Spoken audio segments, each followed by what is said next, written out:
Welcome everyone. Welcome back to our YouTube channel.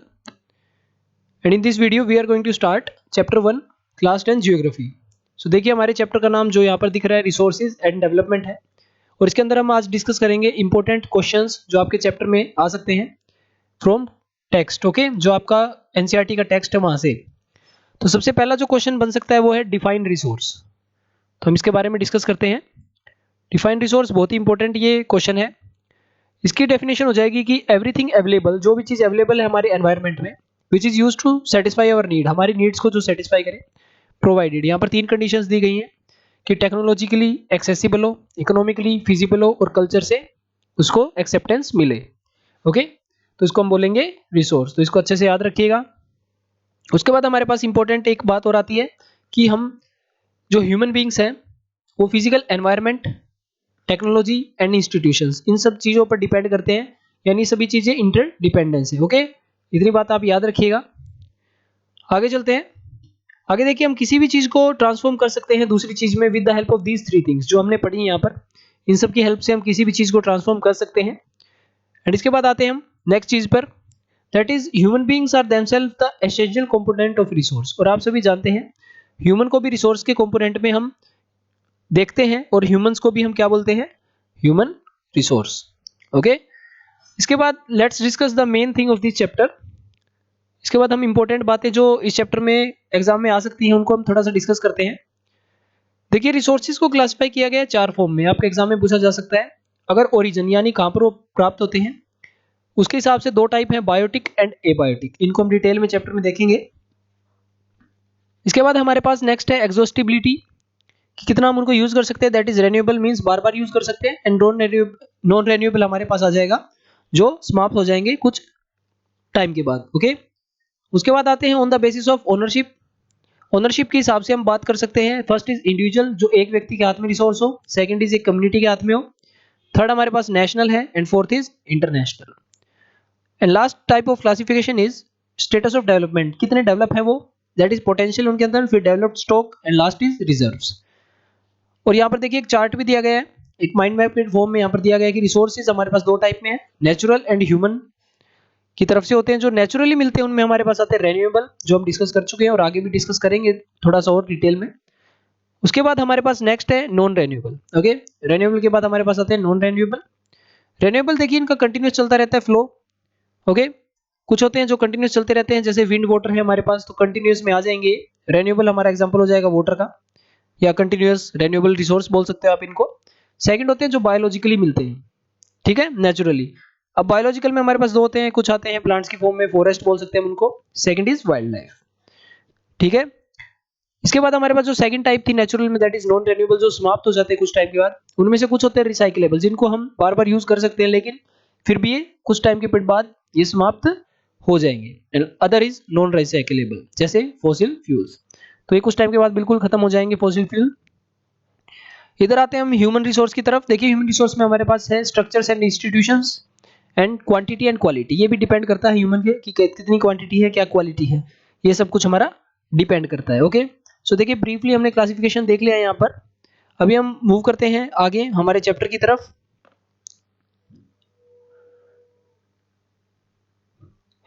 देखिए इसके बाद हमारे पास टाइप्स ऑफ रिसोर्सेज में आते हैं जो हमने अभी इलेबोरेट किए थे ऊपर, थोड़ा सा डिटेल में पढ़ते हैं इनको। ओरिजिन के मामले में हमारे पास 2 हैं, that is biotic and abiotic. अभी देखिए बायोटिक रिसोर्स हमारे पास होते हैं जो हमें बायोस्फीयर से मिलते हैं। एंड बायोस्फीयर आपको पता है ये 3 जोन का इंटरसेक्शन है, यहाँ पर लाइफ पॉसिबल है। तो यहाँ पर देखिए इनके जो बायोटिक रिसोर्स होंगे डेफिनेटली बायोस्फीयर में मिलते हैं, तो इनको लाइफ भी होगी। और इनके एग्जाम्पल हमारे पास ह्यूमन बींग्स, फ्लोरा, फोना, फिशरीज, लाइफ स्टॉक एक्सेट्रा। तो बहुत ही सिंपल डेफिनेशन आपके एग्जाम में आ सकती है, that what are the type of resources on the basis of origin. Okay, what are the types of resources, यहां से आ सकता है। and second is abiotic, they do not have life, so they are non living things. for example rock and minerals, they do not have life, so हम इनको abiotic में डाल देते हैं। इसके बाद हमारे पास अगली टाइप है, दैट इज एग्जॉस्टिबिलिटी, समाप्त होने की मामले में किस प्रकार से रिसोर्सेज को डिवाइड किया गया है। देखिए रिसोर्सेज को जो डिवाइड किया गया है इसमें रेन्यूएबल है, रेन्यूएबल कभी भी खत्म नहीं होते, बार बार रिन्यू होंगे, रिप्रोड्यूस होते रहेंगे बार बार, 3 चीज़ों से, फिजिकली भी, केमिकली भी एंड ये मैकेनिकली केमिकली, ठीक, और बायोलॉजिकली भी हो सकते हैं। बट इसमें फिजिकली केमिकली दिखाया गया है। फॉर एग्जाम्पल इसमें एग्जाम्पल हमारे पास है solar and wind energy. Okay, इनको हम बार बार यूज कर सकते हैं। वाटर भी है, कंटिन्यूस रहता है वाटर, आपने देखा था अभी चार्ट में, ठीक है। And this can be further divided into continuous और फ्लो, जो हमने चार्ट में पढ़ा था। कंटिन्यूस फ्लो में हमारे पास आ जाएगा विंड एंड वाटर।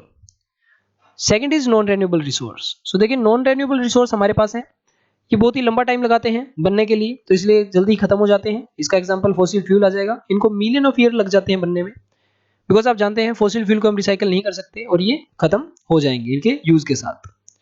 इसके बाद आते हैं हम अगली क्लासिफिकेशन, दैट इज ओनरशिप के मामले में। सो देखिए ओनरशिप के मामले में अगर हम देखें तो हमारे पास आता है इंडिविजुअल, जो एक प्राइवेट इंडिविजुअल के द्वारा ओन किया गया है। जैसे फार्मर्स के पास अपनी एक जमीन होती है, ठीक है, जो गवर्नमेंट के द्वारा उनको दी जाती है। आप देखेंगे कोर्ट में जाकर उनको अपना नाम करवाना पड़ता है कि ये जमीन मेरे नाम है। ओके, तो उनको दी जाती है, अलॉट की जाती है। अर्बन पीपल के पास क्या होता है, प्लॉट होते हैं, हमारे पास घर होते हैं शहरों में, और भी प्रॉपर्टी होती है अलग अलग प्रकार की, जैसे पॉन्ड्स हैं, वाटर के कुएं वगैरह एक्सेट्रा, और भी प्रॉपर्टी हो सकती है, वो एक इंडिविजुअल की अधिकार में आती है। ओके, एक इंडिविजुअल के अधिकार में आती है।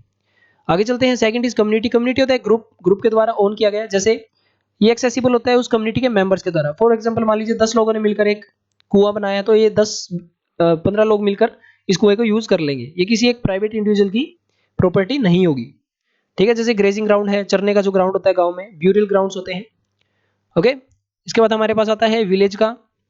पॉन्ड हो गया, पब्लिक पार्क होते हैं हमारे शहर में, तो पब्लिक पार्क में भी हम यूज कर लेते हैं, ठीक है। And picnic spots. आगे चलते हैं। Next is national resource. तो नेशनल के अंदर देखिए एक नेशन से बिलोंग करता है, जैसे इंडिया से जो जो रिसोर्सेज बिलोंग करते हैं वो देखते हैं। इसके अंदर लीगल पावर होती है कि प्राइवेट प्रॉपर्टी को भी पब्लिक सहायता के लिए एक्वायर कर सकती है गवर्नमेंट।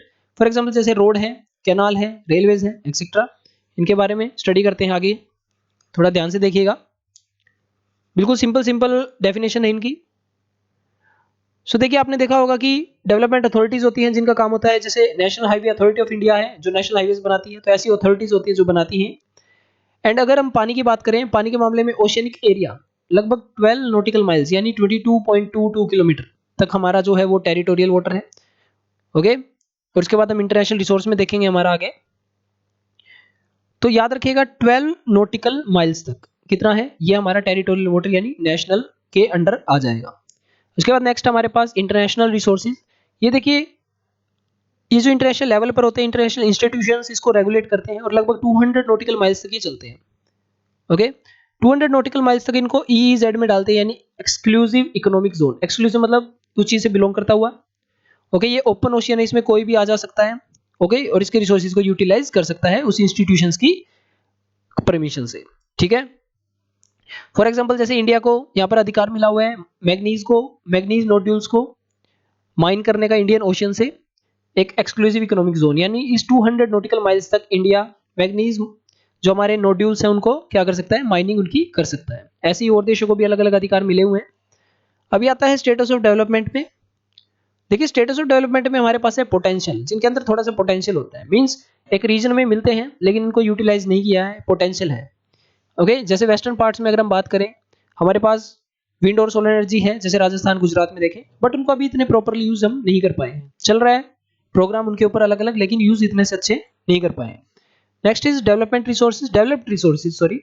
देखिए डेवलप्ड रिसोर्सेज कौन से होते हैं, जिनकी क्वांटिटी वगैरह हमें सब पता है, ठीक है, क्वालिटी क्वांटिटी सब डिटरमाइन है, और उनको हम यूज कर सकते हैं according to technology and level of their feasibility, कि कितने इजीली हमें वो यूज करने आ रहे हैं, ठीक है, कितना हमारे पास टेक्नोलॉजी है, लेकिन हमें सब कुछ पता है, उनकी क्वालिटी क्वांटिटी सर्वे वगैरह हो चुका है उनका कंप्लीट, तो डेवलप्ड है, मतलब वो बस यूज करना बाकी है।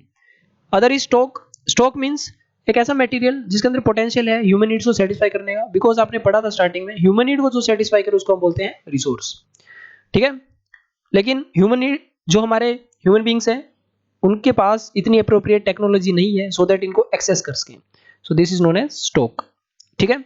मींस हमने जैसे गोदाम में स्टॉक रखा हुआ है तो अभी इसको हम यूज नहीं कर रहे, तो ये ऐसे ही एनर्जी वगैरह रखी हुई है, ठीक है, हमारी नीड सेटिस्फाई कर सकती है एनर्जी, ये रिसोर्स, लेकिन हम इसके पास हमारे पास टेक्नोलॉजी नहीं है इस रिसोर्स को यूज करने की, ठीक है। आगे चलते हैं। आगे देखिए इसके अंदर देखिए पानी है, पानी में हमें पता है हाइड्रोजन भी होता है, ऑक्सीजन भी होता है, लेकिन हाइड्रोजन हम एक सोर्स ऑफ एनर्जी के फॉर्म में यूज कर सकते हैं, लेकिन हमें पता नहीं है, अभी नो हाउ नहीं है कि कैसे हम हाइड्रोजन को अलग करके यूज करें।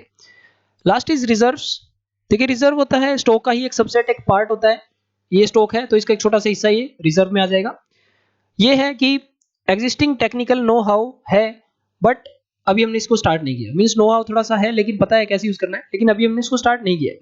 फ्यूचर में हम इसको यूज करना है, प्लान बना रहे हैं। जैसे पानी से हाइड्रो इलेक्ट्रिसिटी पावर का अभी लिमिटेड एक्सटेंट तक है, ज़्यादा से ज़्यादा इसको यूज करने की कोशिश की जा रही है। सो देखिए आज के पार्ट में इतना ही, मिलते हैं हम हमारी नेक्स्ट वीडियो में नेक्स्ट टॉपिक के साथ। टिल देन आप लाइक शेयर और सब्सक्राइब करें ज़्यादा से ज़्यादा। So thank you everyone.